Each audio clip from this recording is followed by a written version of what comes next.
దేవుని మాటలు మన జీవితాల్లో జరగాలి. ఏంటది? దేవుని మాటను వినాలి. దేవుని మాట విన్నవాడు ఏ పనైనా కూడా చేస్తాడు. దేవుని మాట వినాలి. దేవుని మాట కాదని మరి ఏ పని మనం చేసినా కూడా ఖచ్చితంగా చెప్తున్నాను, నిరర్ధకమైపోతుంది. దేవుని మాట పట్ల శ్రద్ధ లేకుండా చేసినా, జాగ్రత్త లేకుండా చేసినా, లక్ష్యం లేకుండా చేసినా మన పనులన్నీ కూడా నిరర్ధకమైపోతాయి.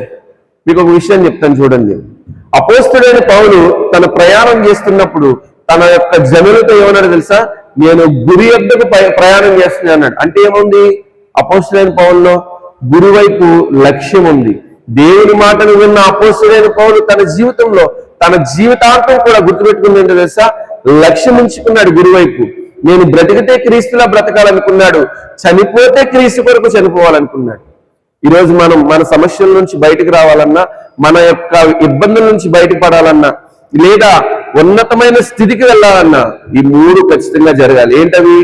జాగ్రత్తగా వినాలి, శ్రద్ధగా వినాలి, లక్ష్యం ఉంచి వినాలి. మొదటి రోజు ఏం చెప్పుకున్నాం? ఈరోజు